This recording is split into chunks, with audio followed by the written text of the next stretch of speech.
Good evening, ladies and gentlemen. Bonsoir à tous. I am honored to be at the 7th annual fundraising dinner for the Educational Foundation of the Canadian Association of Former Parliamentarians. And let me begin by once again thanking the many generous table sponsors and everyone who purchased a ticket to be here tonight.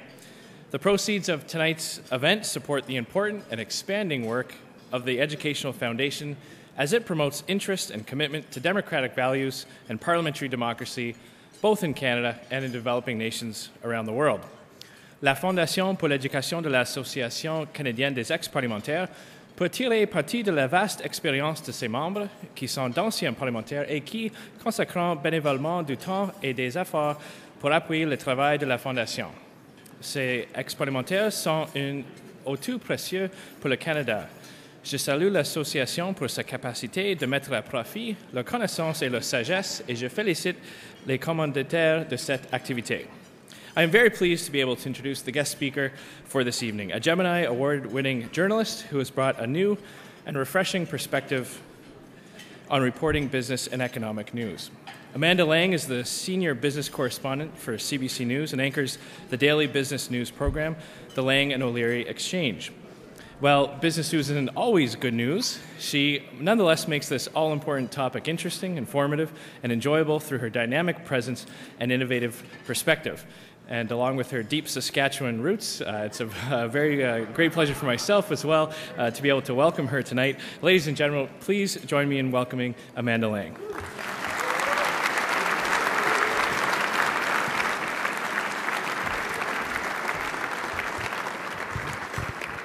Thank you so much for that, Andrew, and I forgive you for making me feel old.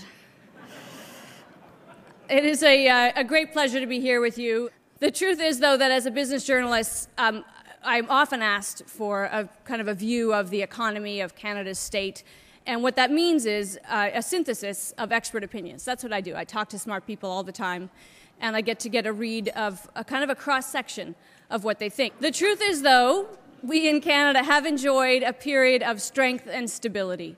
We've all heard about it. In fact, most of us have torn our rotator cuffs patting ourselves on the back. We came through the recession better than anybody else. For a brief period of time, we were leading the G7. It was distinctly un-Canadian when you think about it. Actually, when I used to live in New York, I would tell a joke that went like this. How do you get 40 Canadians out of a swimming pool? You say, please get out of the swimming pool. What I would say, though, is that the time for complacency is behind us. I think we're all aware that the world is in some turmoil, and we're not immune from any of it. So, although we're still better off than most of our G7 partners, there are things that could upset our stability, and I think there are three things. The first one would be external shocks, things like an Arab Spring. Things like Libya shuts down oil production. Libya is 2% of the global oil supply. This should not matter in the slightest. However, Libya produces light sweet crude, so it has an outsized effect on the price of oil. If that had gone on too long, U.S. recession would follow. Japanese earthquake. Japanese earthquake and tsunami should be a fairly domestic issue because Japan is one of the most insular economies on the planet, and many analysts said this won't have a big impact. We're still feeling the effects on the global supply chain. So external shocks we can't really predict. We just react. The second thing that could upset our stability would be another credit crisis, a return to the events of 2007, 2008. It's a whole other speech, but for anybody that thinks that we're really out of the woods on that and that we've changed the regulatory regime on Wall Street in a way that protects us from another credit crisis, I would say that is not true. We actually are in as much danger today as we were then. There's great work being done, including by some of our own politicians, our central bank governor, but at the moment, we're still in peril. However, we can't do much about that. We'll just respond to that if it happens, because we are, as we have been before, better capitalized, better off. In fact, thanks in part to Mark Carney at the Bank of Canada, Basel III was hardly won, hardly negotiated in Switzerland.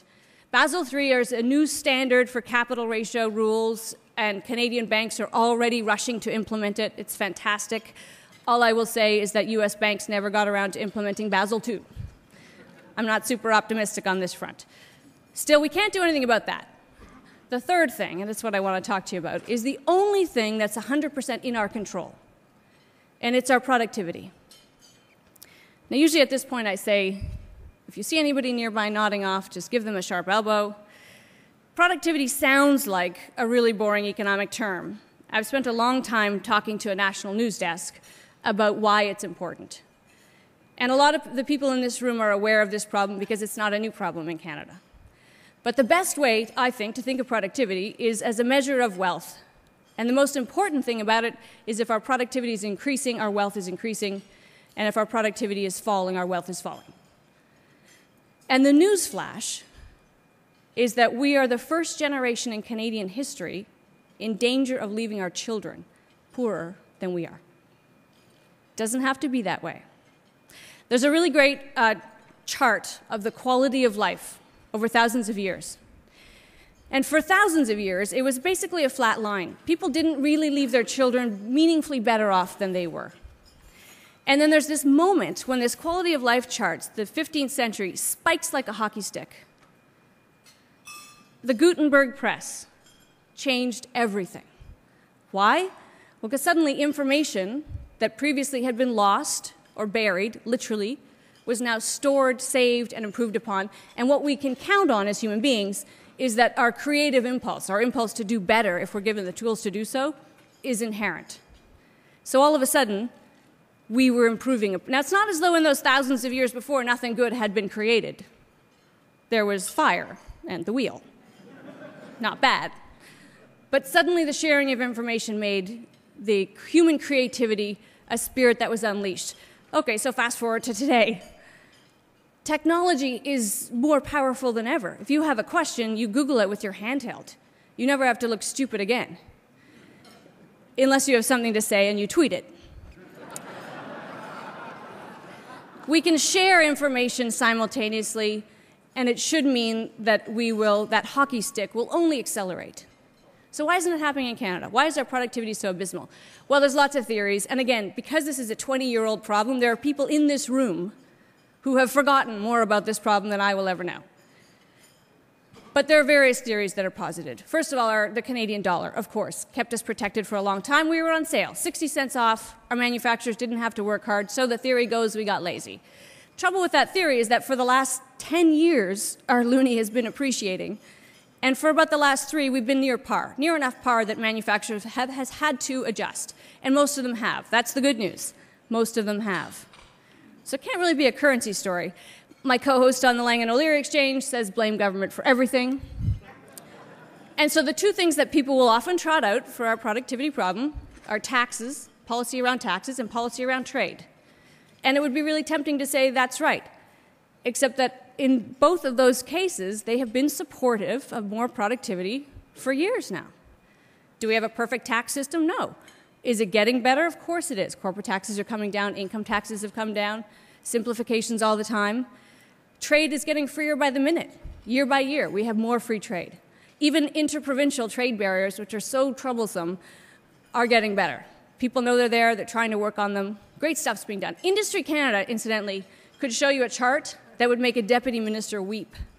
We'll do that later.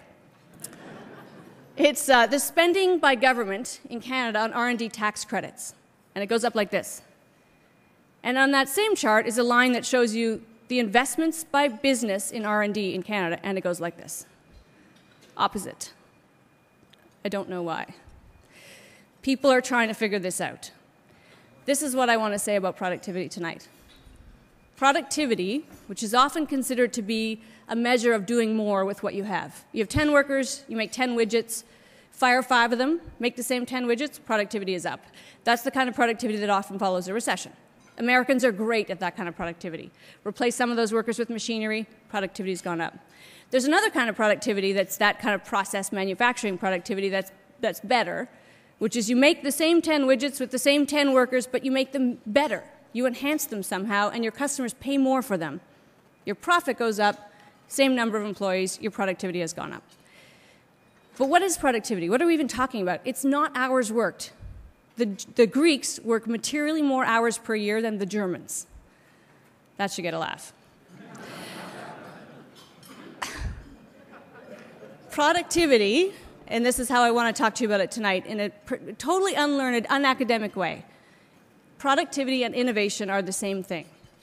They're two sides of the same coin. If you're doing one, you'll get the other. So as far as I'm concerned, for most of us, this remote theoretical concept of productivity, we should probably just forget it. We should think more about how we can be more innovative, more creative. What does that mean? Well, it'll mean different things for business, it'll mean different things for individual, but the most important thing that it should mean is that it is an individual problem. Innovation is often thought of as invention. It isn't. The most important kind of innovation is taking existing facts with some new facts and using them in a new way. That's all. And in fact, in Canada, if you go back to the R&D tax credits, somebody said to me recently, who's done a lot of thinking about this, that the government tends to think of innovation as if it falls on your foot, it should hurt. It's a thing. You can feel it.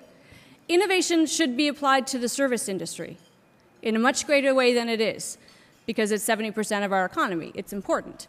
And the innovation that you can do there is among the most high margin. There was a recent study at the University of Waterloo looking at local manufacturers, examining why some of them were able to improve their productivity despite the recession, despite the dollar, while others were not. And they discovered two things. One of them is quite controversial. They controlled all or part of their manufacturing process.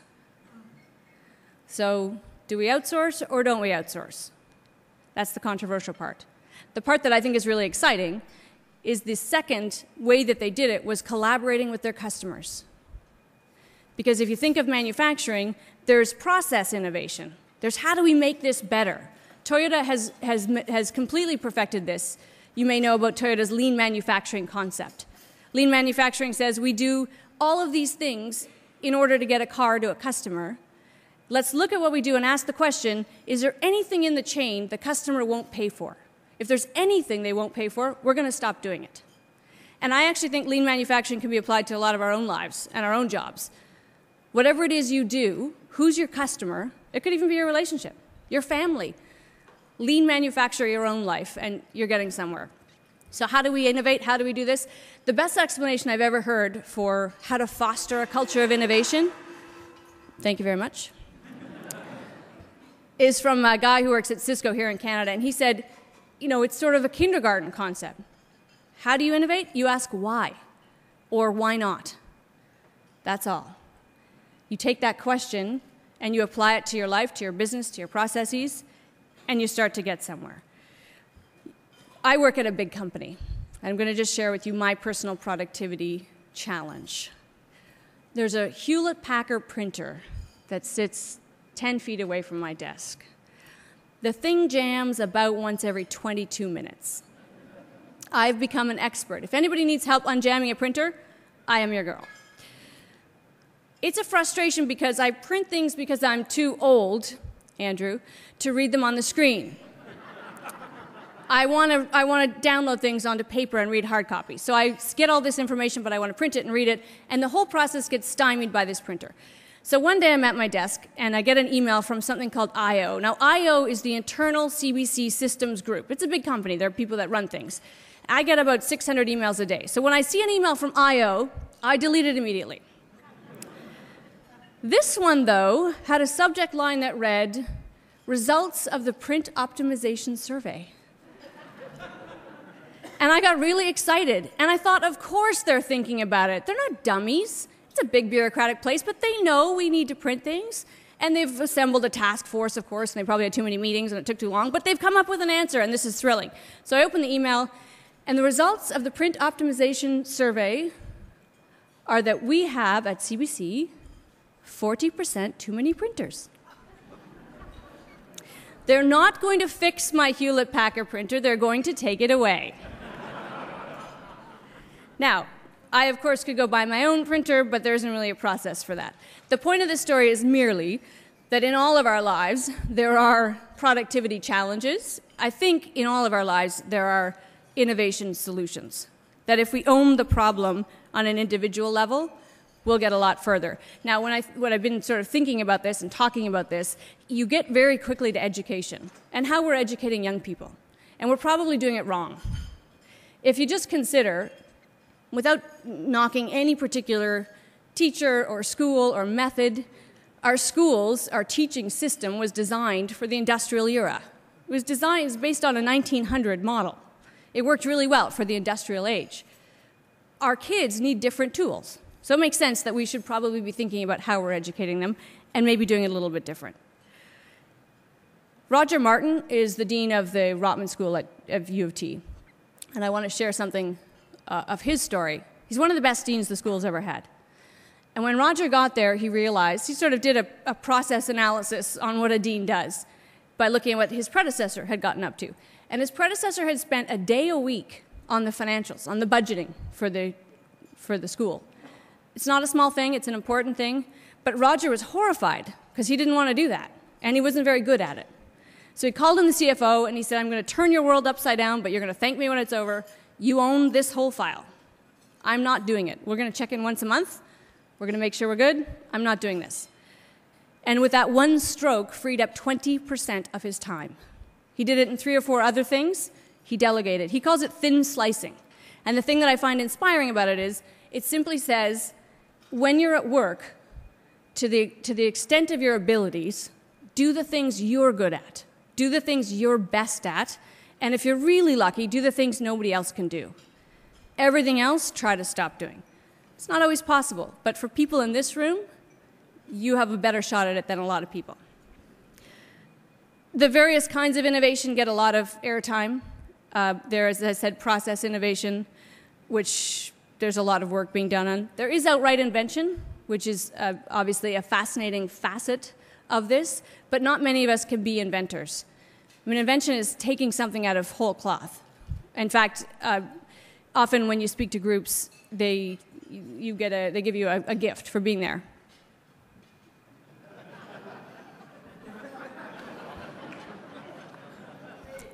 Not today. But in all seriousness, it's often a coaster with the group's name on it. It's a plaque. It's something you don't really need, truthfully. Now I'll be really embarrassed if you give me a gift. And I often feel badly about getting it because it's a waste of valuable resources on something I don't really need. It ends up being a toy for my child or stuck in a drawer. But I spoke to a group and they gave me this thing and I opened it on the car on the way home. And it's this really beautiful, simple, elegant little thing, which is 2 pieces of metal. One shaped like this, it's a little metal stand, and the other one slides over top of it. And on the face of this one is some tacky leather. And it didn't take me very long to figure out that it's a stand for your iPhone or your iPod. You don't have to put it in anything, you just have to slap it on there and it won't budge. And you can play with it and touch it. That's invention. Not all of us can do that, but when you see it, it's a beautiful thing. You didn't know you wanted it, you didn't know you needed it, it's not super complicated, but it's invention. FedEx invented something. They didn't invent planes, they didn't invent delivery. What they invented was that they would own the whole chain. They would own soup to nuts, how you get your parcel. That's pretty cool. But all of the component elements were there. That's the kind of innovation that we can all own. That's the kind of innovation that if Canada is actually going to flourish, not just be stable, not just capitalize our banks up to the nth degree, but actually flourish and compete, we all have to think more about. So what I like to do is just sort of toss it out to you. Great minds are thinking about what we can do about our productivity problem, our innovation problem in this country. They'll come up with great solutions and policies. But in the meantime, what are you going to do to innovate your life? What processes are you going to change? So that the next time somebody says, please get out of the swimming pool, at least some of you say, why? Thank you.